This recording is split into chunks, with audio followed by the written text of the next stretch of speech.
an interviewer for the Holocaust Oral History Project of the Orange County Anti-Defamation League. Today, August 20th, 1993, we are interviewing Rabbi Baruch Goldstein, a survivor of the Holocaust. Rabbi, thank you very much for giving testimony, a very precious gift to all of us and future generations. Rabbi, we're going to begin with some general questions about life before the Holocaust. Could you please just tell us your name? My name is Baruch Goldstein. Okay. And can you tell us when you were born? I was born on April 23rd, 1923. Okay. And could you tell us where you were born? Born in the city of Malava, north of Warsaw. Okay, so Warsaw then was the closest large town to that. Okay. We want to find out a little bit about what things were like for you and your family and friends before that. For example, could you tell us a little bit about life with your family and friends in pre-Holocaust, in your town, pre-Holocaust? Yes, I recall back in the 1920s somewhat, and the 1930s, of course, as I was growing up, together with a younger sister who was 1 year younger than myself, and a brother who was 2 years younger than I. And of course, we were children, having our own, going to school and having our fun, and having the love of a family, of a loving family, sharing. At the same time, one recalls, in my particular instance, in the city that I remember, growing up, feelings of being singled out as a Jew, but we always were able to brush off all the negatives because we had a perception of ourselves as being okay, that we had our own religion, our own faith, and our own way of life, and the things that was the outside world not treating us the way we did was ignored practically. The fact that I was called a Christ killer just was brushed off as being nonsensical. I remember walking, as a growing up, walking with my father to the synagogue on a Friday night or Saturday morning. It filled me with so much pride, with so much sense of worthiness, that I felt above anybody else in terms of never permitted myself to be put down because I'm Jewish. One recalls, I recall vividly, my father and mother, we went through different times, economically speaking, times that were okay, others we struggled. My father owned a business, a small business, and I remember the boycott of Poles against buying from Jews. I remember the slogans, "Swój do swego," one to his own, calling upon the Polish population not to buy from Jews. But in spite of it all, there was a sense of worthiness and even joy of family relations. Even when I went off to Warsaw to school, to the yeshiva in 1937 already, I felt 37, 38, 39, I was always worried about the economic situation of my family. But all that didn't matter. We had the love and caring for each other. As one looks back, I had quite a happy childhood because of the family relations we had. Of course, we had an large extended family in my hometown. My father and my mother came from large families. So we had uncles and aunts and cousins that with relationships, with sharing of the good times, the holidays. And there was the little synagogue that we used to attend that provided us a lot of joy and a lot of... it was a small town in comparison to a town here in the United States.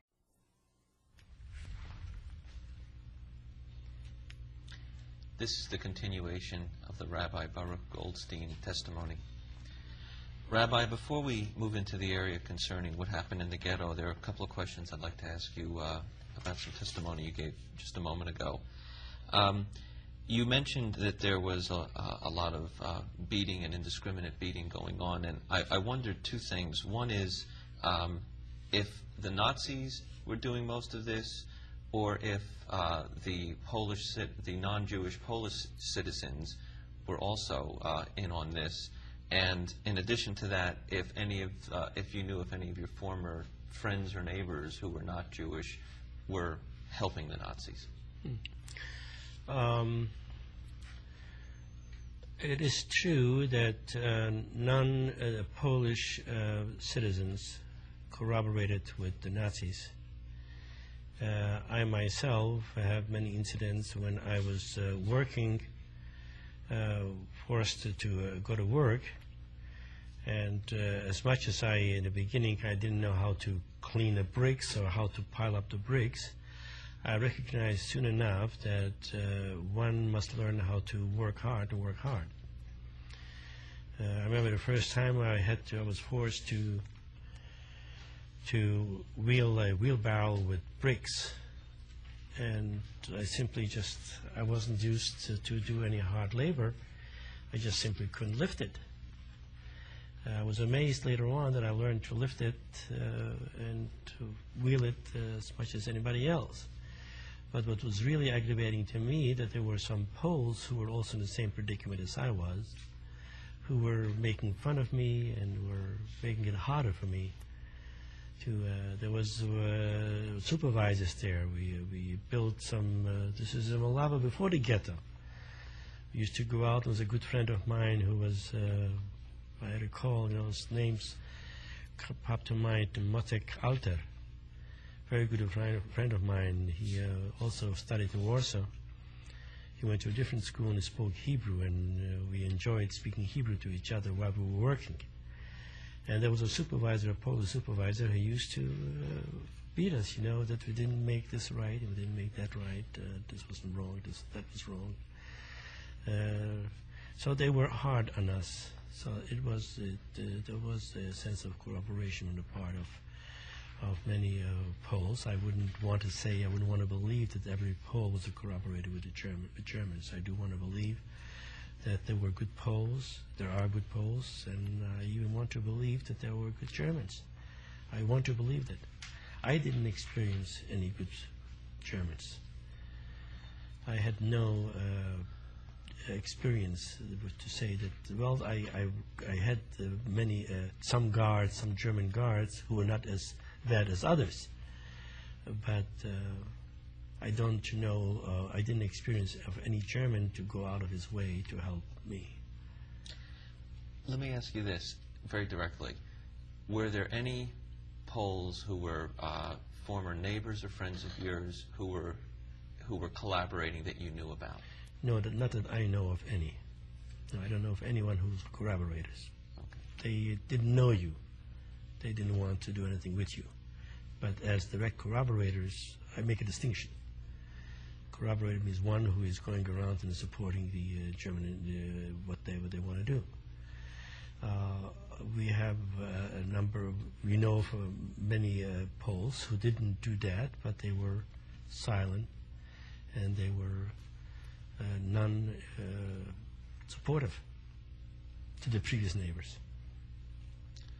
Okay, let's move on to the ghetto. What happened to you and your family in the ghetto? Could you give us some detail about it? As I mentioned, my mother and brother managed to join me in the ghetto after a few months. That was in the summer of 1941. My sister stayed with my father. I do firmly believe that my sister could have saved herself, or perhaps if she wouldn't be concerned about leaving father alone. I don't know the circumstances why my father couldn't come together, whether there wasn't enough money to pay the smugglers, or whatever the case may be. My sister remained with my father. So I never saw my father again from the moment I left him on February 1st, 1941. When I left the family, after being evacuated, and I returned back to my hometown, I left there my father, mother, sister, and brother. I was the only one who returned. My father and sister I never saw again from that moment on. My mother and brother managed to come to the ghetto to join me in the ghetto. They went through the smuggling, probably the same way, but they managed to arrive in the ghetto. By that time, the ghetto had, which originally counted some 3,000 Jews, 3,500 Jews. By that time, it became populated to the point where it started, the Germans knew. There was probably some bribery going on to permit some of the Jews to come back. So here my mother and brother managed to join me. We were at that time assigned by the Judenrat that managed to get to quarters, assigned a room, one room in an apartment of 4 rooms. The room had enough space for a bed, an oven, and a makeshift bed, because the second bed had to be pulled together for the day because the other families who lived in the other rooms of the same apartment had to go by, and there was no room for anybody to go by if that bed was put up. I'm pointing this out as a matter of reference in terms of we could have survived that too if they would permit us because of stage 3. So here was my mother and my brother living in this room. Some of my uncles and aunts also returned and remember visiting with each other. Some of my uncles and aunts remained, were of those who remained in the city, and they were a part of those who made up of the ghetto. And the ghetto area, which was originally meant for 3,000 people, which was crowded to start with, has now become overcrowded to the point of having double the amount in the same space of apartments. But the people there, the Judenrat, did the best they could in assigning and trying to be as just as they even organized a school secretly. They organized a kind of a infirmary for people to who were taken there. There was a doctor functioning there. There was a nurse functioning there. We even had a minyan daily, services daily, secretly, of course. We would gather for services, and we'd also study. Our lives, my mother, my brother and I, set to a certain routine. My brother and I would go to work. My mother was in no condition to go to work. And in the beginning there was enough food, although rationed, but there was enough because of the smuggling that was going on into the ghetto. So if you worked, you earned some money, you could buy some food. We could get by. We couldn't have luxurious food, but we could get by with the food that we had. Because of this, the ghetto life became, as time went on, more stricter, and to the point where food became more rationed and more scarce. The German authorities recognized that smuggling of food is going on. At one point later on, they ordered that nobody that particular morning is going out to work, but we all have to gather in that particular place, that marketplace. And when it was mid-morning, my mother and brother and I, thousands of others, I had to watch the hanging of 3 people who were found smuggling food into the ghetto. They were hung, and we standing there had to watch. Screaming and yelling was unbearable. And we were dispersed, and any misconduct on the part of us, they told us would be shot to death. A few weeks later, this was already in April 1942, the 11 or so, all the Jewish policemen working within the ghetto were hung again in front of all of us, simply because they had permitted the smuggling of food to go on. Indeed, in the beginning of the ghetto, there were some very charismatic people in our community who had a way with the German authorities. that they would close their eyes for some food to be brought in the ghetto. They somehow managed to do that. And one of them was shot after a while because the bribery became known to the German authorities, so they simply shot him to death. They called him into the office one day and they shot the president of the Warsaw ghetto, of the Malava ghetto in Malava. Things became worse and the food became more scarce. Just to make the point that my mother didn't go to work. My brother and I would go to work. I remember at times there wasn't enough bread for the week, and I would insist that my brother has a big slice of bread because he's younger, he needs to grow, and he would say, "You work harder, you need a bigger slice of bread." My mother would say, "No, she doesn't need any bread at all. She'll get by without something else," or something like that. It comes to mind every so often when I think of it, because the love between us was so strong, and the caring was so unquestionable and unshakable, that with that kind of love we could have survived if they had permitted us to survive even those ghetto years, even with the lack of food and so forth. So we had witnessed the hanging of the Jewish policeman in the ghetto. After that, they decided that since the end of that hanging was in disorder, people cried and yelled and screamed. They came back a couple of weeks later, and they ordered 100 Jews to be arrested. 50 of them were ordered to dig a grave, and the following morning, the other 50 were shot, falling into the grave. Same day, 2 women were caught baking some bread from flour that was smuggled in. They were shot to death and buried in the ghetto. The days became more horrifying, filled with more fear. I was arrested for not showing up to work once, and was sent to a labor camp for 4 weeks, then after which I rejoined my mother and brother in the ghetto. Those days of fear lasted until November 1942.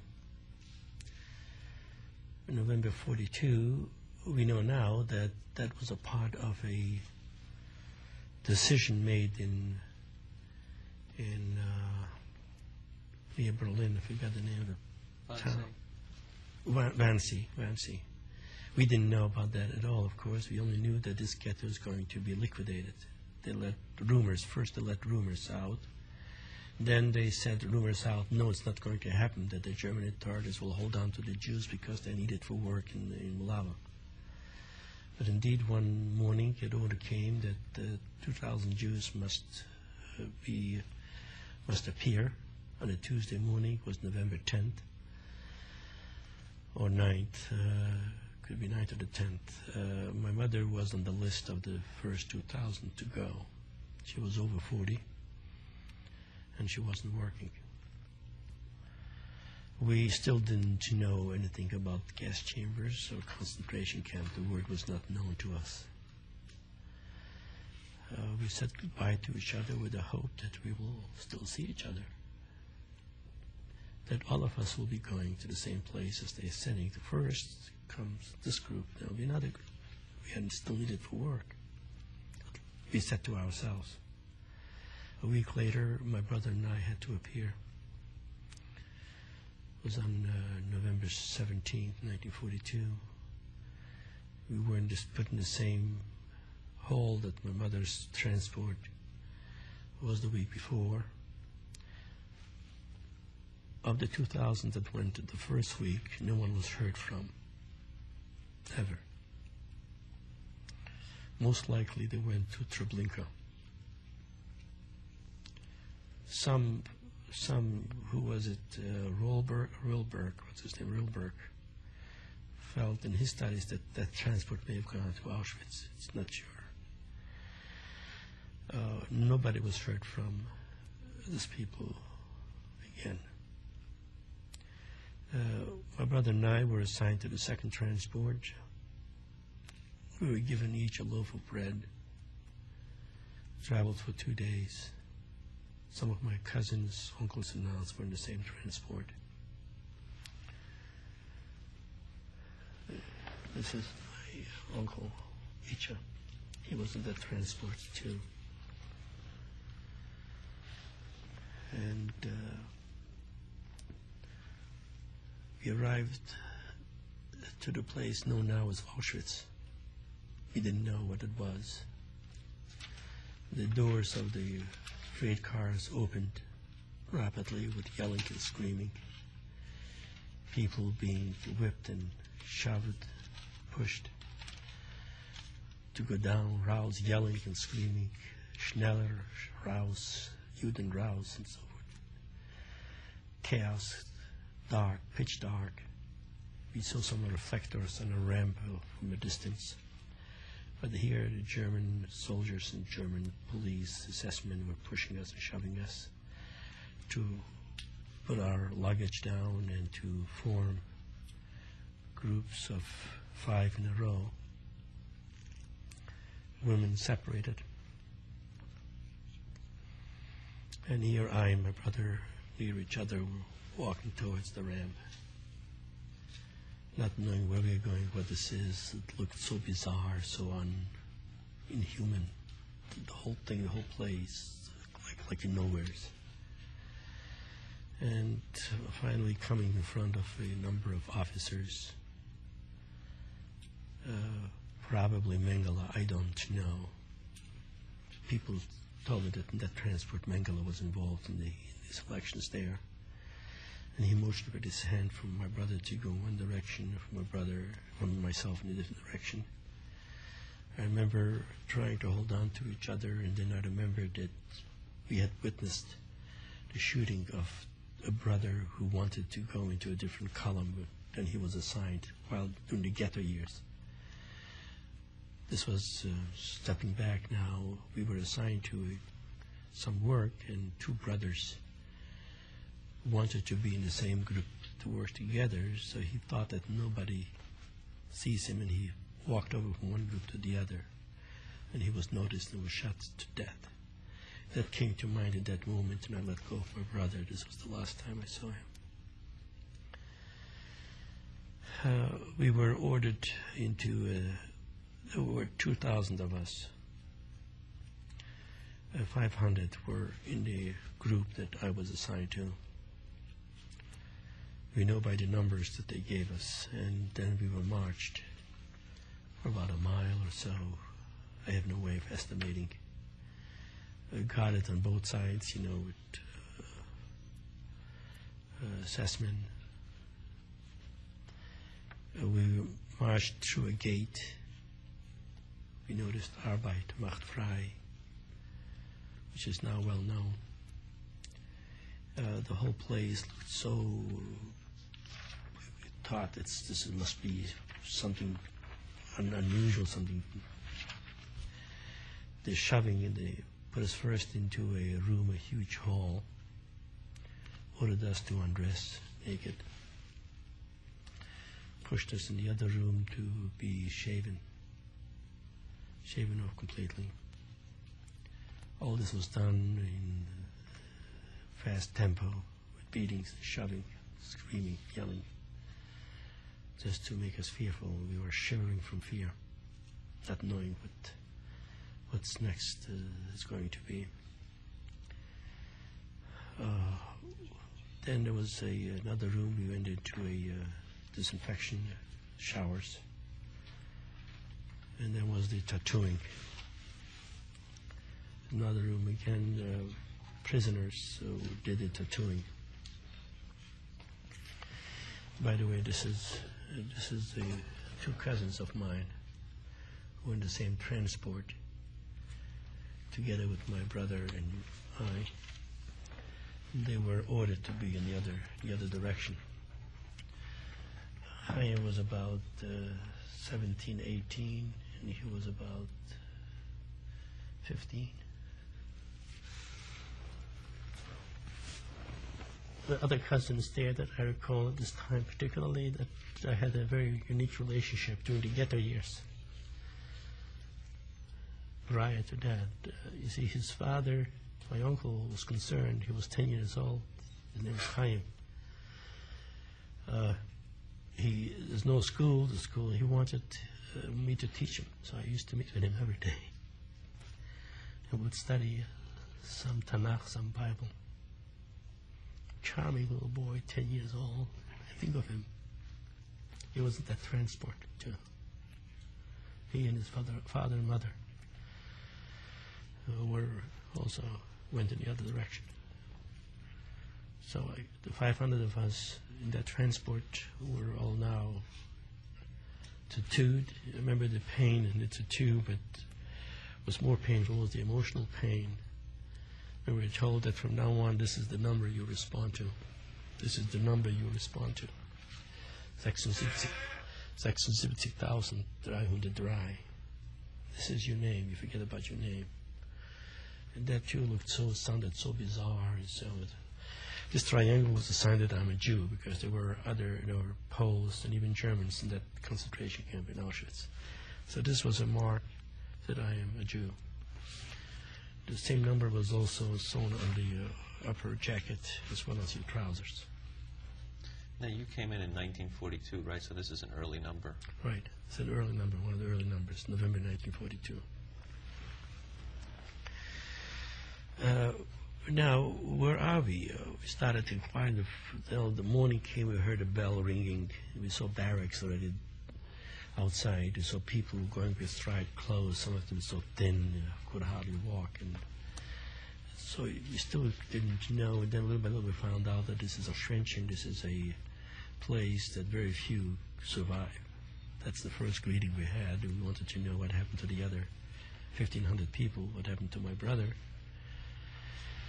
So one fellow showed me, see those chimneys about a mile away. This is where your brother went through. I looked at him and said, what do you mean my brother went through there? How does one go through? And then later on I learned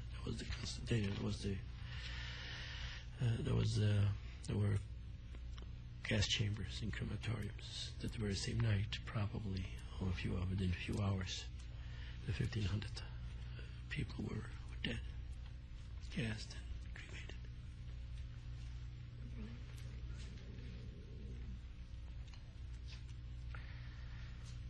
Of the 500, they selected about 150 of us, I believe, younger ones, and put us in a Maurerschule,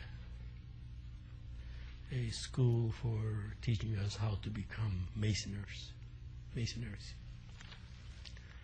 bricklayers. For us, it was a good thing because we didn't go out to work right away for those 150 kids. It was a good thing. We stayed inside and we learned the mechanics of masonry. After a few months, already springtime, we were ordered to work. And we worked as sometimes as bricklayers, sometimes as just construction workers, handing over bricks and cement, or mixing cement, or loading and unloading cars of coal or cement to the civilian masoners. The work became hard. I learned to work hard and to watch out, not to be seen. Too often people were beaten up for not working fast enough or diligently enough. And one of the fears I developed is for being beaten up. That was very frightening to me.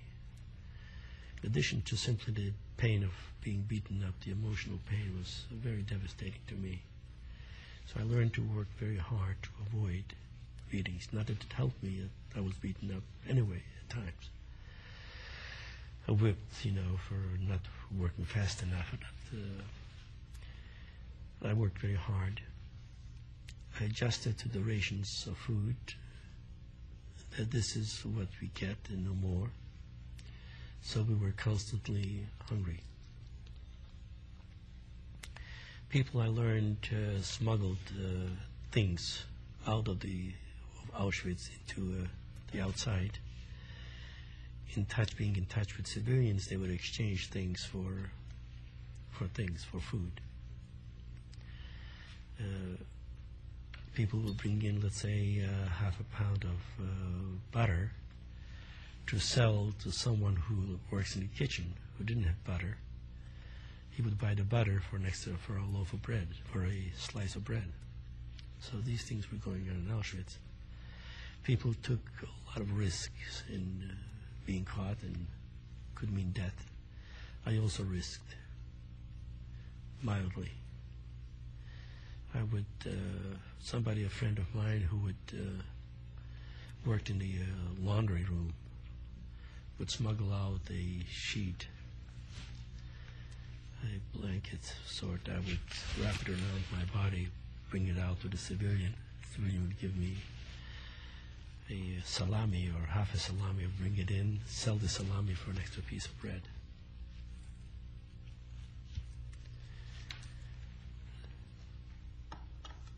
We lived in fear. We lived in fear for being beaten up. Those many who were beaten up was the beginning of an end, of their end. Their beating was so severe that they could hardly walk anymore. If you had to be carried into the barracks to be counted as returnees to the camp, you would be sent to the infirmary. And from the infirmary, there would be every so often selections made to clear the people in the infirmary, put on trucks and shipped off to the gas chambers. So we lived in fear for being beaten up, constant hungry. In addition to that, they would also make selections within the ghetto normally to see if anybody doesn't look well enough or looks sick enough or is unable to produce enough work. He would also be sent to the infirmary or to the gas chambers immediately. I remember having gone out to work when I was really sick. I felt I had temperature. I didn't want to remain in the barrack, but rather go out to work and do the best I can. And selections, fears, hunger, learn to live with hunger, live with fear.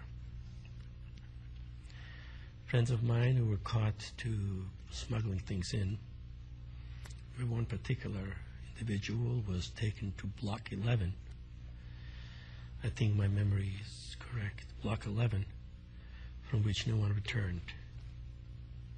After beatings, and they would really simply shot people to death there in Auschwitz. We survived that up to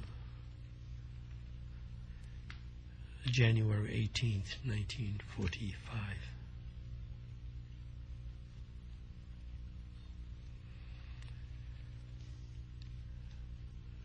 January 1945, we were ordered not to go out to work. And I remember two emotions that filled our hearts. One was a positive one, that the Russians are coming from the east and driving them, because we had kept up with the news to the extent we could through the contacts with the civilians that we had. And we knew that the Germans are losing the war already, but they kept up their atrocities as if nothing happened. So the other emotion was, will they permit us to survive? Will they permit us? Many people were convinced that it would blow up the camp and wouldn't let us anybody out of the camp. Even if the Russians come in, no one will survive. I remember being grateful that I have lived to see the moment, at least, when the Germans are being beaten, hoping that maybe the rumors are not true, we'll survive. The same day we were put on a march, which was a dead march. Many people were shot to death for not being able to keep up with the rest of us. We arrived someplace after 2 days and then put out trains And on the 22nd, I believe, of January, we arrived in Buchenwald, 1945. From there, a group of us was sent to Ordruf, which is an outlying camp. I don't recall staying there very long. From there, they sent us to Karwinkel or Krawinkel. Somehow the name is not clear to me. I've seen it in print. I don't remember if it's Krawinkel or Karwinkel. There, I worked very hard, harder than ever before. And I felt my strength declining rapidly. First of all, I had to walk to work for about 2 miles, my estimation. Maybe I'll come back to it, those marches to work. The work was very hard, and I don't mind spending a few moments on it. This was in the Thüringen Mountains. There were Rocky Mountains, and the Germans were still building bunkers, underground bunkers in those mountains. We were working with civilians who were the supervisors. They were the experts, and we were to drill holes in the mountains, in the ground, and in the mountains, in the Rocky Mountains, below and above, and to dig holes. After digging these holes, dynamite would be put into them and wired, and then dynamite, and this is how we moved from one place deeper into the mountains. Now those jackhammers, as I learned what they called, are very heavy. When I see them working outside, I really know how hard it is. But if you have to hold a jackhammer in a certain position on your body, on your shoulder, especially if your stomach is empty, your entire body shakes. I felt, from day to day that I'm getting weaker. That took us to April 3rd. I remember those dates vividly. April 3rd, the Allies were coming from the west now, and they decided that camp must be liquidated, so they shipped now the people back to Buchenwald. We arrived in Buchenwald. There was a lot of chaos there. Many people were shipped to Buchenwald at the time from various other camps. Then they started shipping people out of Buchenwald. And on April 10th, I was ordered out with a group of people. On April 11th, Buchenwald was liberated. Elie Wiesel was in that camp at the time, and I checked with him. April 11th was when he was liberated. A day earlier, it was my destiny to be shipped out. And during those weeks following, I suffered more than any before. My health was already to a bare minimum. We were put on freight cars without any food, no direction where the trains are to go. The Germans themselves didn't know. The orders came, conflicting orders, in that direction, the other direction. There was no food anymore at all, except some communities would supply us with some barrels of soup. In the beginning, I remember I used to go down and stand in line and get a little bit of soup in a can, that we carried. And then it was, that too was too burdensome. Had to jump down the train, which was too high for me. I couldn't have the train to jump. Prior to that, some of the guards became a bit more human. They permitted us to make fire and take some water from the brooks there and boil the water. And this boiled water was supposed to help us, sustain us. They told us even that certain grass have some vitamins in it. If we put some of the grass into the water, that will sustain us too. I don't remember whether the guard told us this or we told each other that. So I remember boiling in a tin can, some water and putting in some grass and drinking. This was the food that sustained us for a number of weeks, I would say. reached a point where I wasn't even hungry. I didn't want to go down to look for food or to do anything.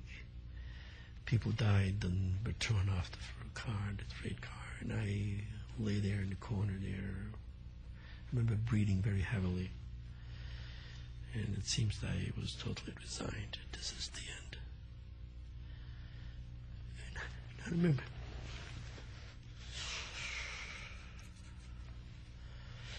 I remember thinking, I may be the only one of the family alive.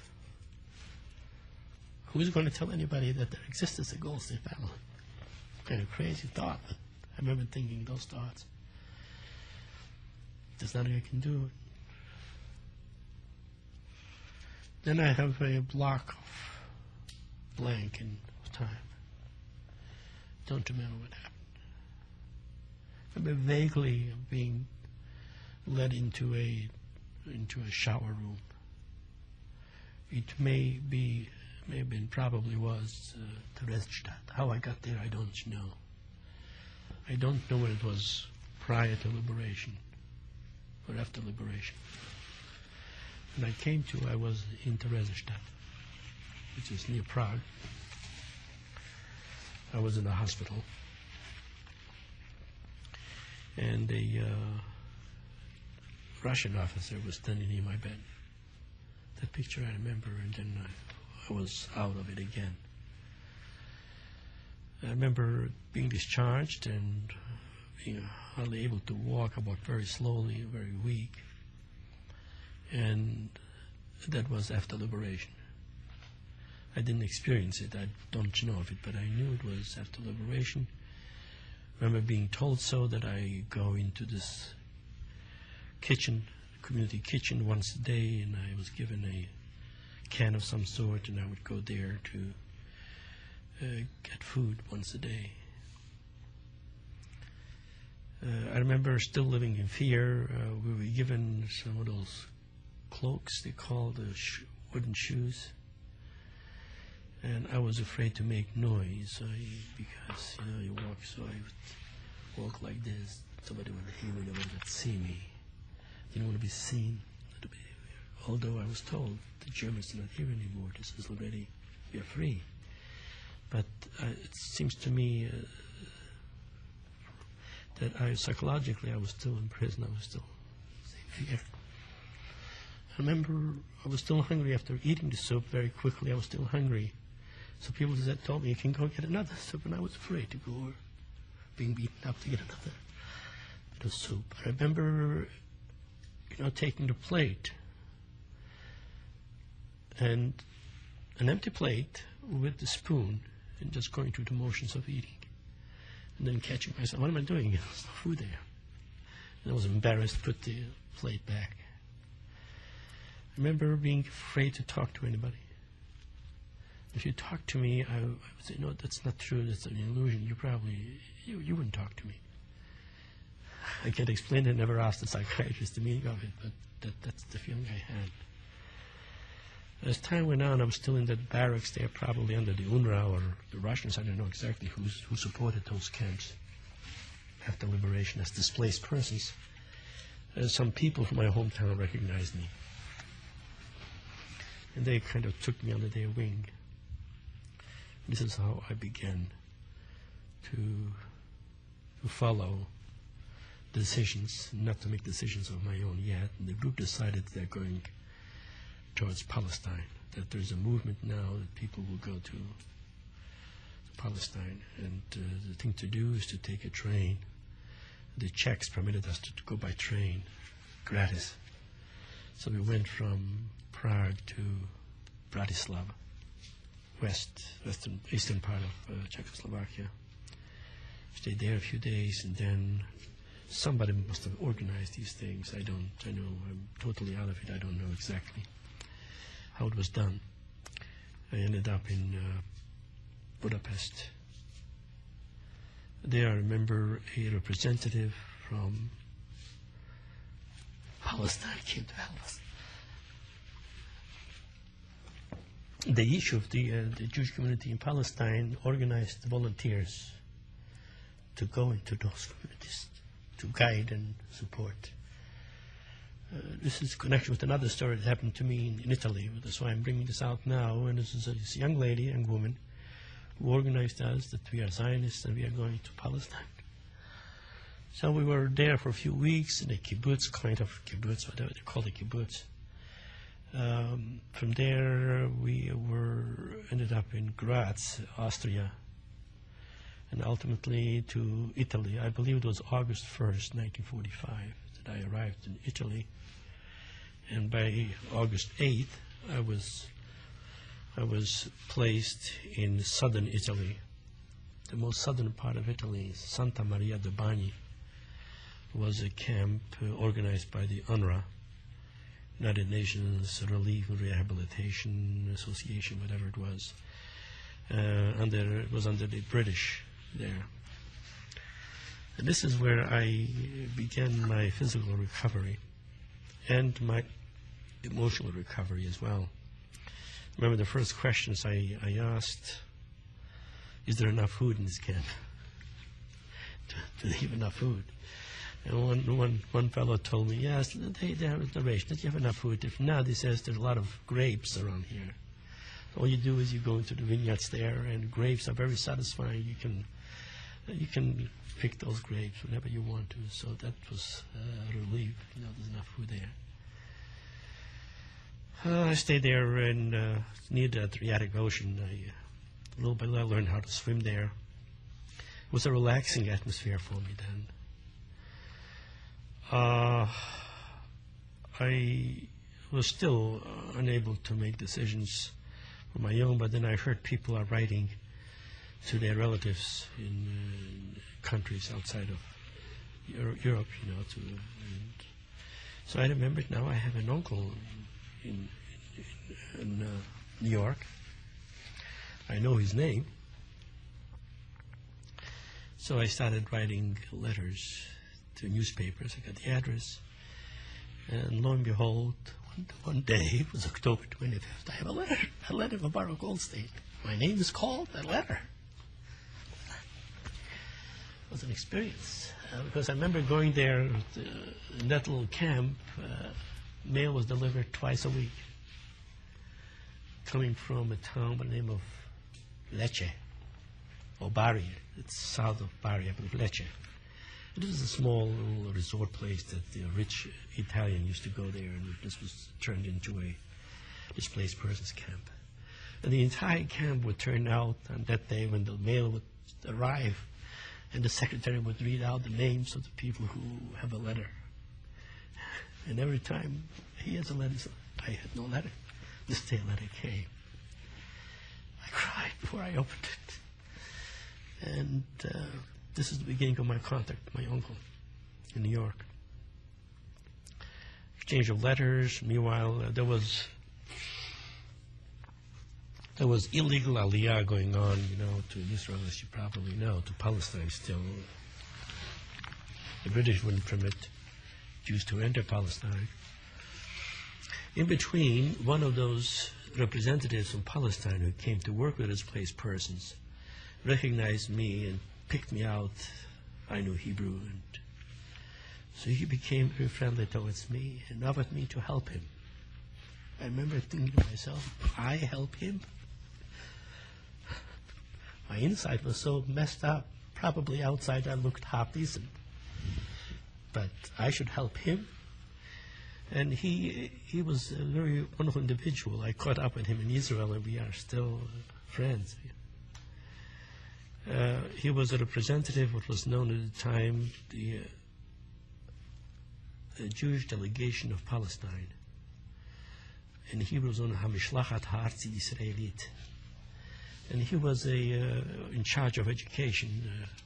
Actually, a lot of things, but education was his field. And he said that he got to know me, and he says I could help him in writing pamphlets of Jewish history, about Jewish holidays, to spread some education among the young people there in the camp. And this was a part of my recovery, that this man was a godsend for me. Tzvi Al-Dubi. That camp was ultimately, so I worked with him for a while, and then worked on a committee, and an education committee. my inside was still messed up, but I pretended that I'm somebody. Covered up, my feelings. Then we went into Bari. From Bari, this particular individual was transferred to Rome, and he requested that I go to Rome with him to be his secretary. At that time, he offered me a position, and I got paid. That was the beginning of my becoming a little bit of a mensch. I felt good, I'm earning money, but still, this is just a transition. I want to be established. I don't want to live in Italy. Meanwhile, the contacts with my uncle and later on with my aunt who lived in California became very, very wonderful and very encouraging. Israel was proclaimed as when actually the United Nations voted for independence was already in November 1947. And soon the doors will open to go there. Then I had the dilemma, shall I go to Palestine or shall I go to America? In Palestine, I had nobody. I had nobody in Palestine. And meanwhile, I started thinking about coming to America. And what prevailed was the longing for a relative, for somebody of my family to be close to. So I came on April, actually in March. I got a visa, which is a story by itself. I got a visa to come to the United States. I took a boat on March 16, 1948. And April 5th, I was in the United States, in America. Rabbi, we have a little while on this tape. I want to get to the American experience probably the next tape. But could you talk about this picture a little bit before we get back to some other points?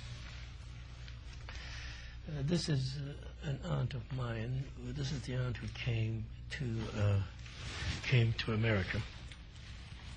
She is the one. She and an uncle of mine, a brother and sister, who survived from the family because they were here in this country before. The others are friends of hers. They're not my relatives. Okay. I'd like to point to this card, which was found by this aunt that I pointed out, who was here in America. My sister, Rachel, wrote this card. I believe in November or October 1942. This was the last card she probably wrote, describing the situation there, how bad things are to my aunt. This was on the Germans. When I met up with my aunt, she gave me this card that I cherish since then, written by my sister, her handwriting, Rachela. She was a bright girl, beautiful girl, good student, loved to read. And when I go to colleges and high schools and see young girls, I tell them, you remind me of my sister. Yes, my sister would have been now, I'm 70 now, she would have been 69 or so. To me, she's 17. She hasn't grown up. She's 17. I see her as a 17-year-old girl.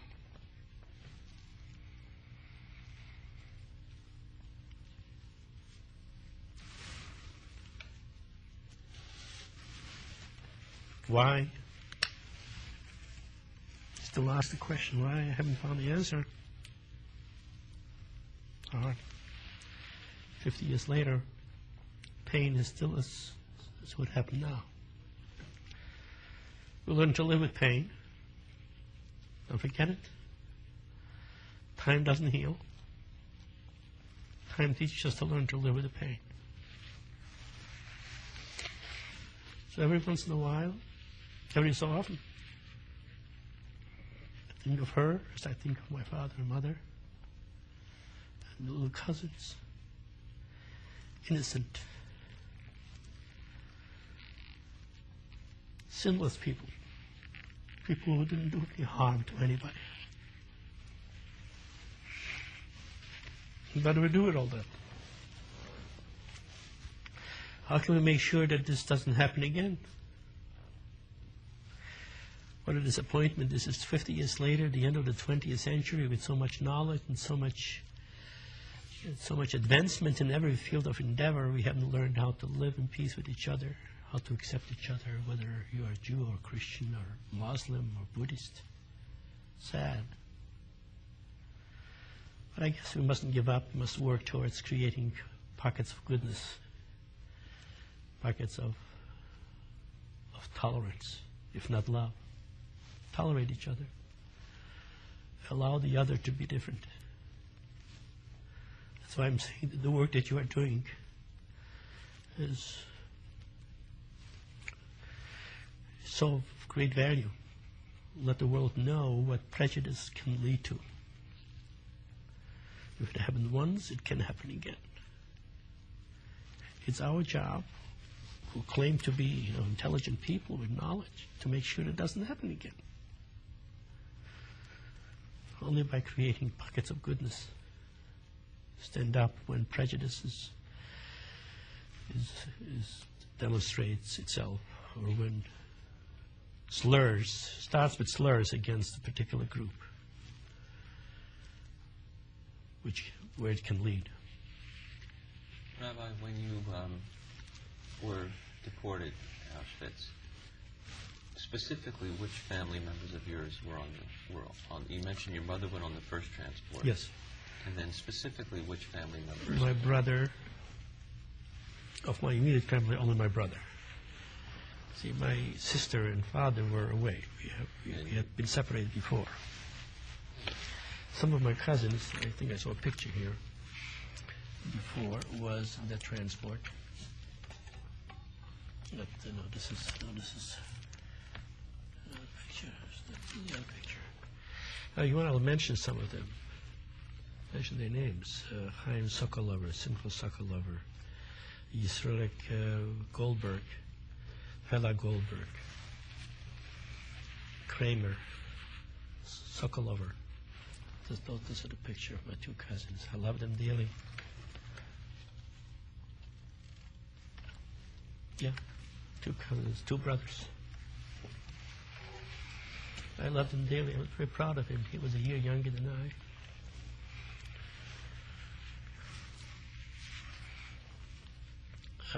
He was in the ghetto. Did a lot of work, volunteer work in the ghetto. Which ghetto? In Malava, my hometown. And he was in the same transport as I was, with his mother, with their mother and father. And there was another picture there of Uncle Kleinbard, Icha Kleinbard. No, not this one. Yes, Icha, he was there. But this was before he was married. Before he was married, he and his wife and a daughter, Bryna, were in the same transport. My extended family consisted of 48 people. My father's side, my mother's side. None of them survived. With the exception of those who emigrated to the United States prior to the war.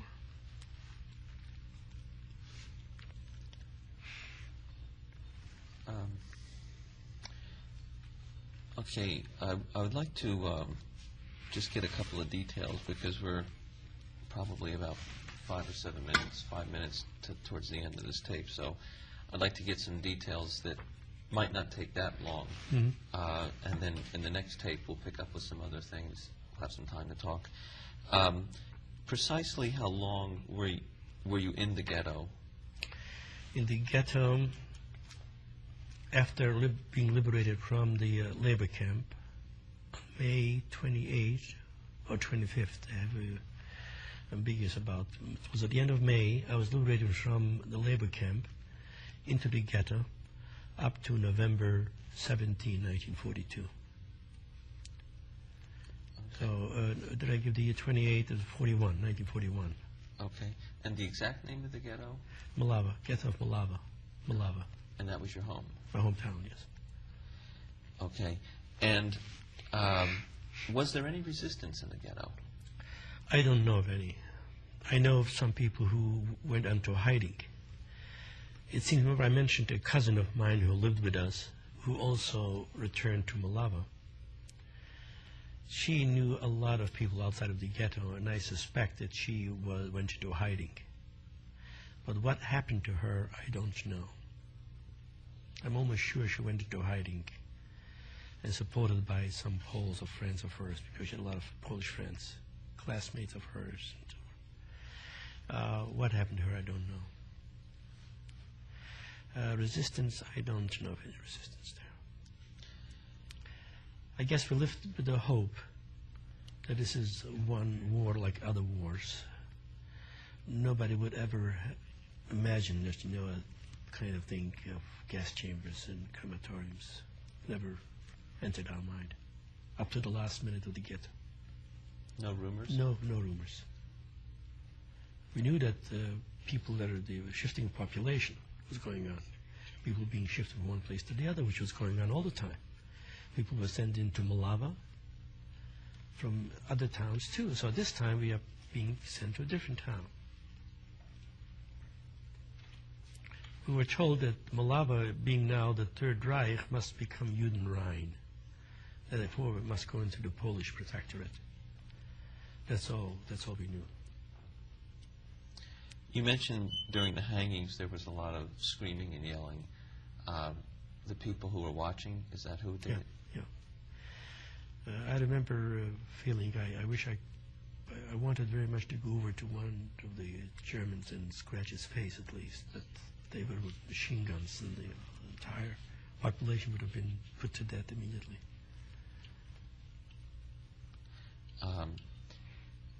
Also,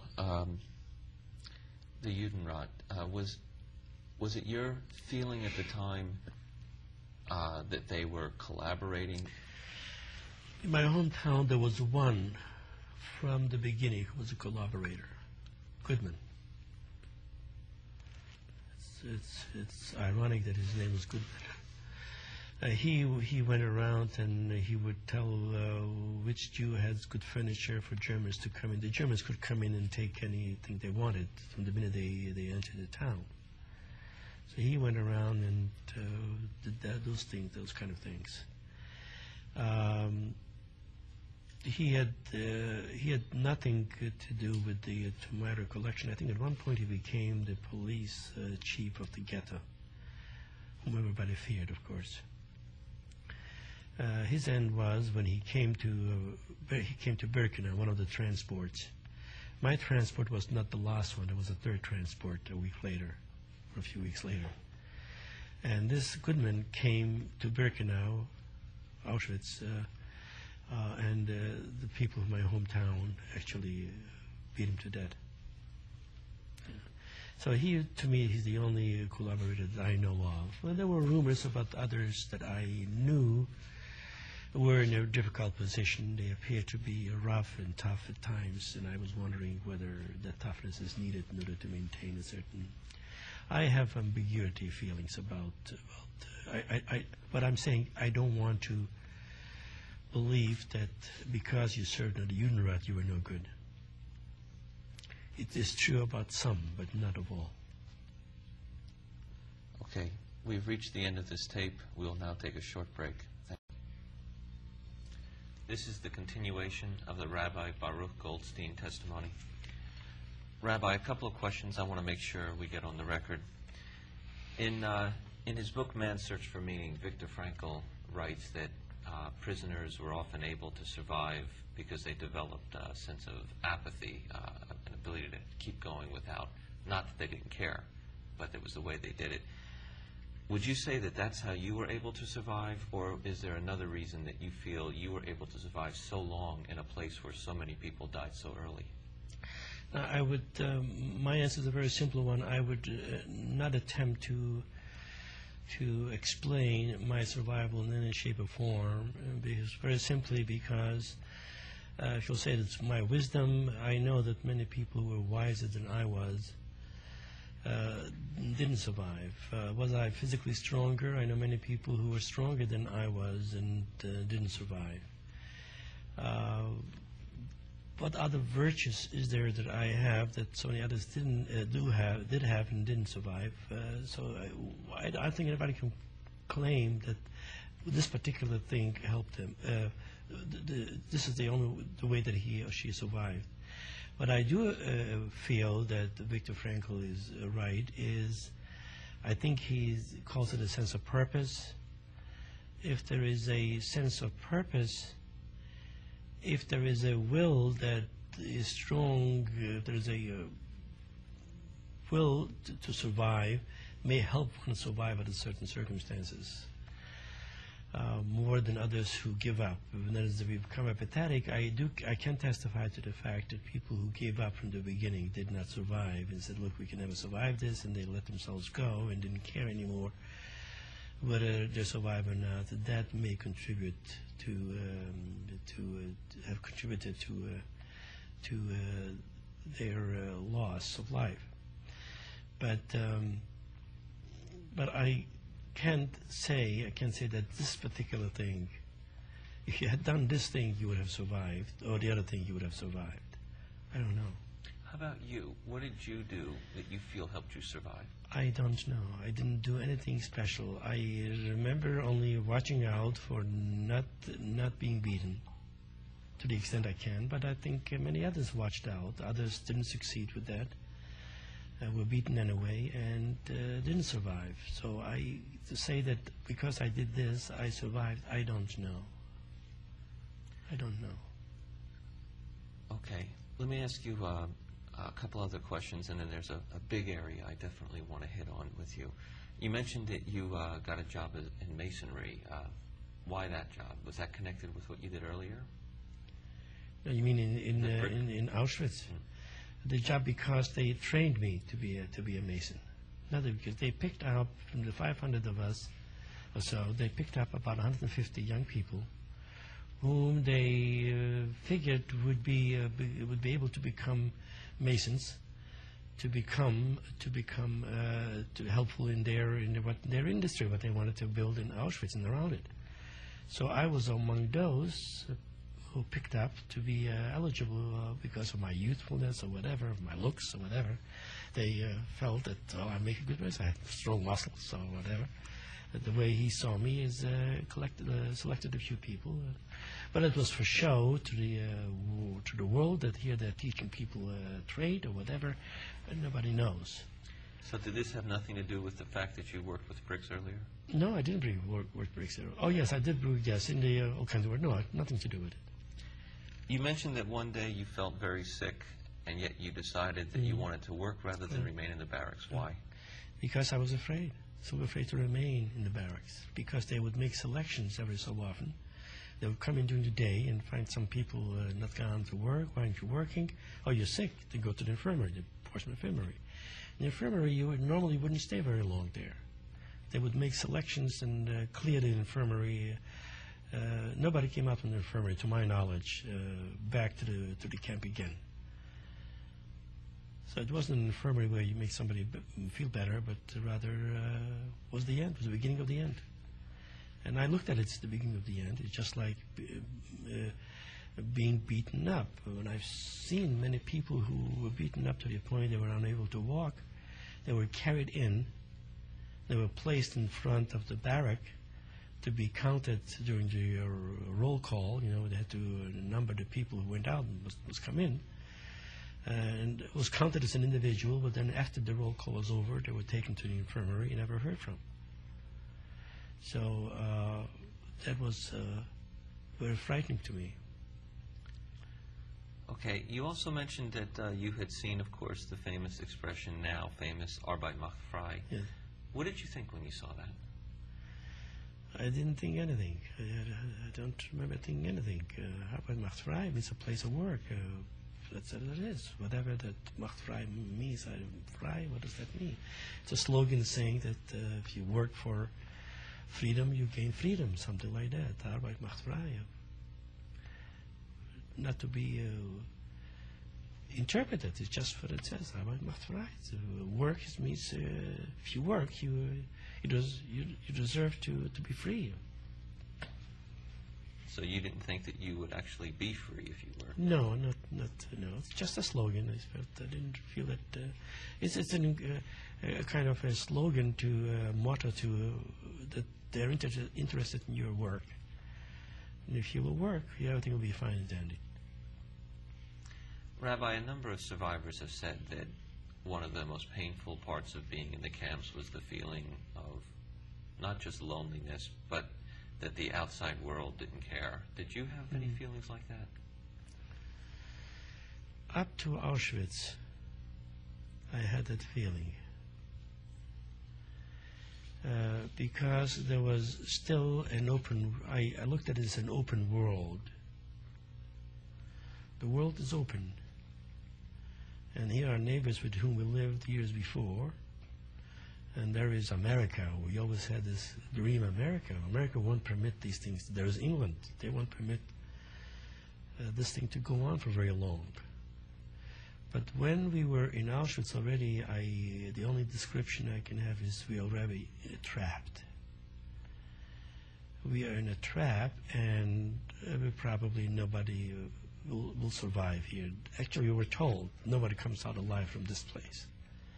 But as time went on and we settled into a routine of work and hunger and trying to find another piece of bread here, another piece of soup, a little bit of soup there, that became a part of our preoccupation. We became our focus of attention was how not to be hungry. And we were a little philosophically inclined. And those who were philosophically inclined were those who said, we can survive this. How can we survive this? So we were just going from day to day. I had at that time, although this is a subject in and by itself, during those years I have maintained a simple approach of faith. It's amazing. My problem with faith started after the war. During that period I had maintained without philosophizing, because it doesn't make sense. Once you start saying there's a God, and how can God permit this to happen? So my faith was, like my father's faith, a very simple belief in God, period. And I'm in this predicament, not that because something I have done wrong, or my father did wrong, I can't explain it. I don't need explanation. That's it. It's when, after it was all over and I started to become more of a normal being, normal, whatever it means, I started asking questions, and I rejected anything that had to do with religion. As a matter of fact, prior to my coming to the United States and starting my life in the direction that it went, I don't remember attending a synagogue but once in 3 years after the war. Why did you become a rabbi then? It was a growing thing. It grew with me, and as time went on and I became a bit more philosophical and more, what word shall I use, dealing with the subject of life and death and the meaning of it. And I said, if there is no God, if there is no faith to hold on to it, then nothing makes sense. Life makes no sense, and why should we suffer and just commit suicide? By that time, I already had developed a sense of joy of living. To be alive is good. Yes, it's painful, but for some reason unbeknown to us, God wanted a world to be created and for people to arrange the world for themselves. Rabbi, why did you begin doubting? Okay. Well, the doubting in the existence of God, because it didn't make sense for the people who have done little wrong, talking about my family, to end up their lives the way they did, or my sister and brother and my young cousins not given them permission to survive. it doesn't make sense, and it still doesn't make sense, by the way. I have not answered many of the questions that I have. But I learned one thing is that we must hold on to those precious things that life can be, with the hope that it can be better. And I've come to believe that there is a God who created the world. And again, it came through research and introspection, saying, and this is the way a part of my recovery, my philosophizing brought me to it, is that God created the world for people to make the world what they want to make of it. So I said to myself, instead of asking where was God, not instead, in addition to asking where was God, for which I cannot find an answer, I must ask where was man. And that may be our job, is to make men responsible for what life. And again, the first years, I didn't think that there is any goodness in the world at all. All is evil. That the whole world is against you, especially when you are weak. I learned, yes, there are good people, and there is something to live for and to live with. So little by little, seeing Jewish children studying Torah the way that I studied, the way it started, actually. First of all, I married my wife, who comes from a religious background, as a rabbi, as a father. When I came to their home the first time, I kind of sensed I came home. This was after 10 years. After 10 years being away from my home of peacefulness, of hope, and the Sabbath, and prayer, and faith, and belief, I was moved away. This is 10 years later, and here I'm coming to a home, and this still exists. This still exists. So what I started dealing with, then I was thrown into I was offered a job as a Hebrew teacher. And again, I asked the question, me, a Hebrew teacher, what? Because I know Hebrew? Because I know the Bible? Well, let's try it. I was looking for direction in life anyway. And I found Jewish children here in the United States of America who are Jewish, now being exposed to the study of Torah. And that was a kind of a mystery to me. Here the Jew was so much down, he could hardly exist as a Jew, as a person. As a person he couldn't exist. Here's a world with Jewish children growing in a free country. So there is more to it than the doubts that I have. Many of the doubts still are with me. But I'm working towards the positive things that Judaism has created and can still create for the world to make this world a better one. I'm in love with Judaism, and that brought me back to be a normal person.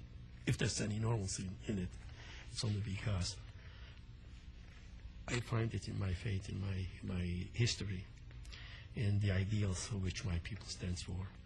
And that I fell all over in love with more sophistication than I had during my younger years. And I am the better for it. I feel I'm the better for it. I've lived a full life. My second chance was lived fully because I was able to teach, because I was able to learn, I was able to open the book of my people and see the history of my people unfolding itself in front of me. Here was 1945, and seeing how the concentration camp doors opened with so much devastation, so much pain, so much destruction, so much evil.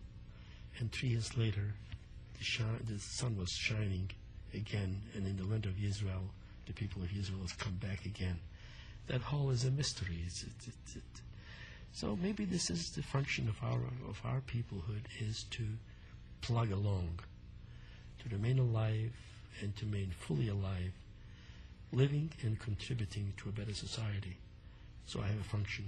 Coming back to Viktor Frankl, this is my purpose. My purpose is to live as a Jew and to spread whatever I can in my humble way. And that I was thrown into seeing little children. And by the way, for a year or 2 or 3, for a number of years, I was doubting whether I'm doing what I'm doing has any effect, has any purpose.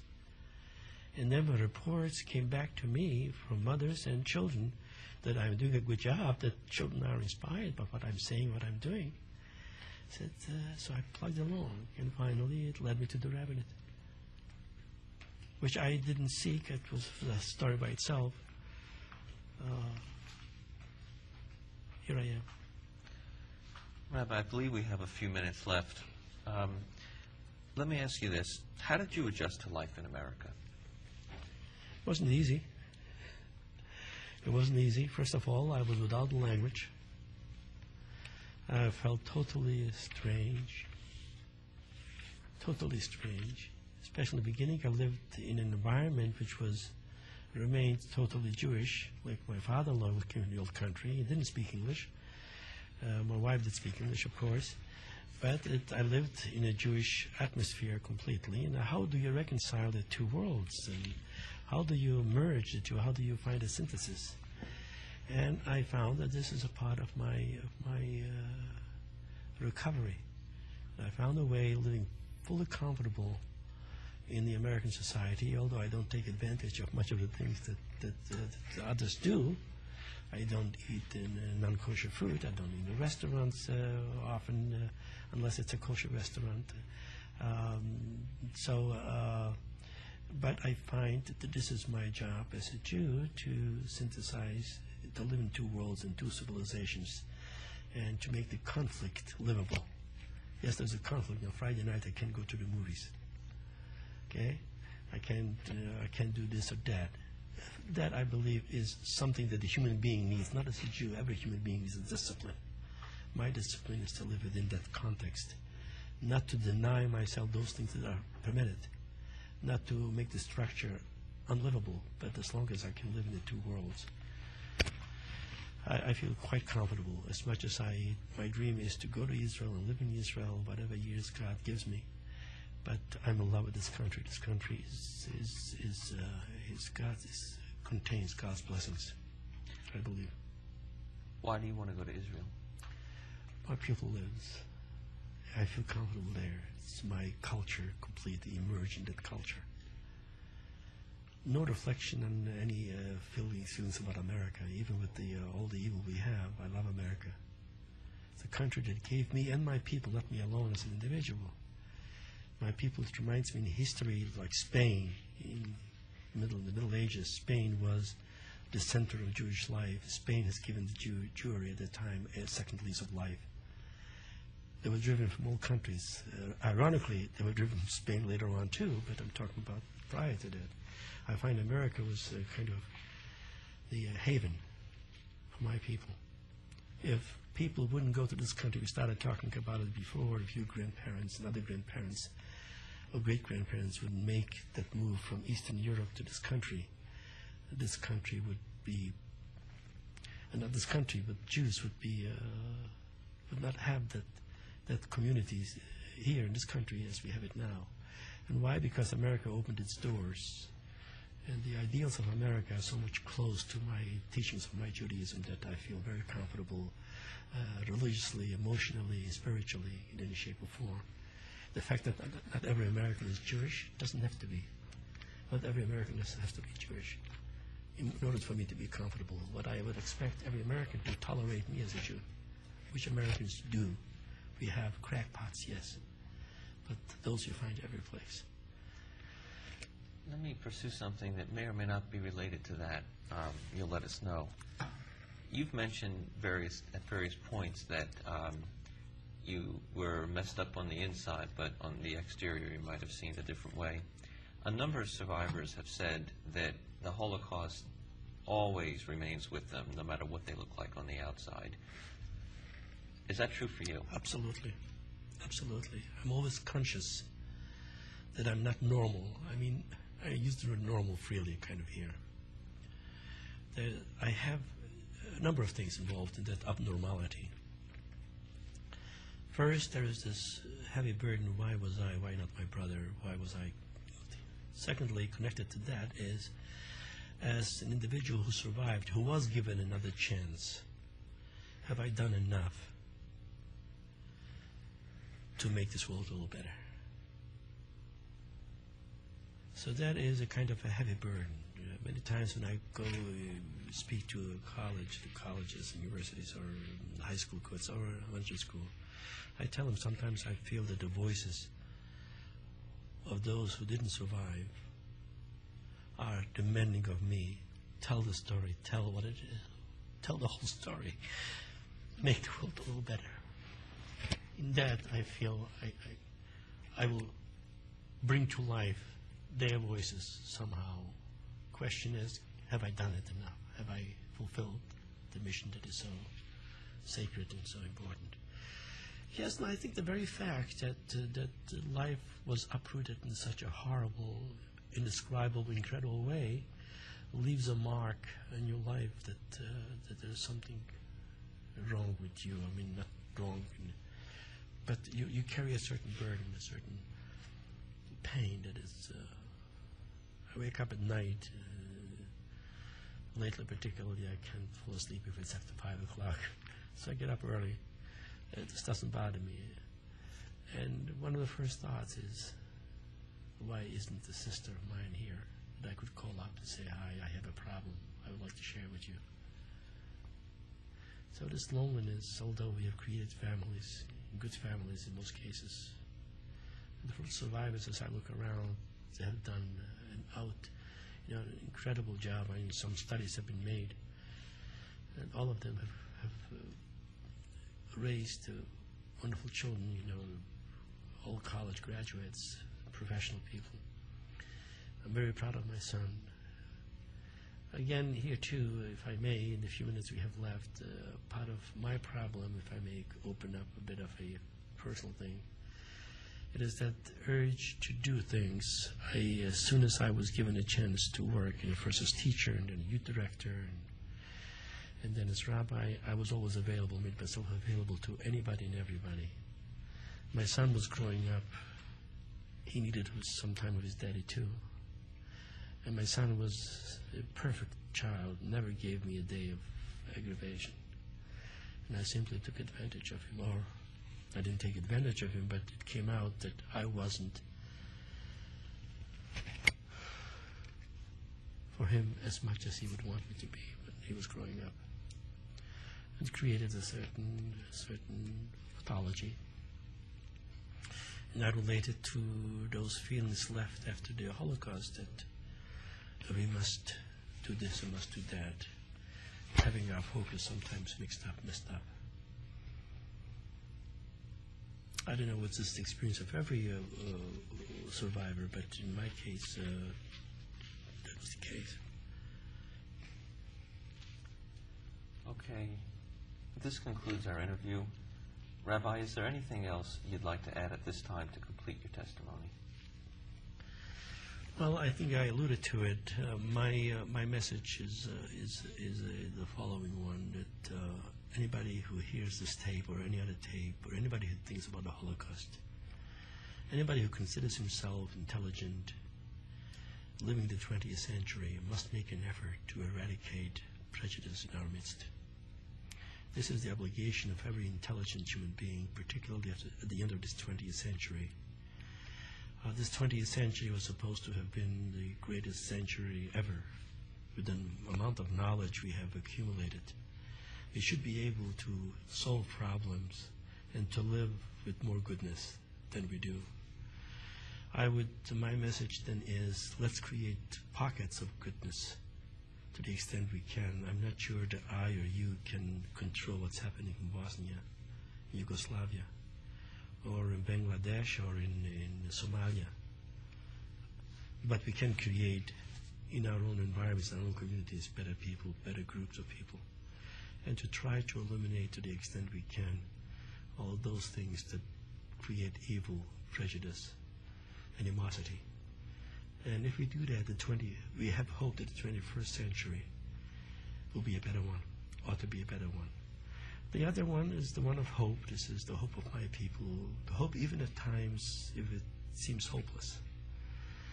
This is a part of my characteristics, and that brought me back to my Judaism because I wanted to be hopeful. I wanted to believe, and I still want to believe, that not every German was an evil German. Not every Pole was an evil Pole. And our obligation is to remain hopeful and to create a better world for ourselves. This is our obligation. God will do His if we do ours. This is a part of the theology that I developed. There's many quotes that I can bring, that if you want to create goodness, God will help you create goodness. Let me conclude with this story that has always fascinated me. The story is told that when God created the world. It's one of the legends. he took Adam for a walk. Adam was the only man in the world. And he took a walk one afternoon and showed him the Garden of Eden and all the beautiful things it created, all the animals, all the zoos, the Bronx Zoo and the San Diego Zoo, all the things. And he named them all, give them a name. And then at the end of this walk, God says to Adam, now this is all created for you. Take care of it. If you won't take care of it, who will fix it?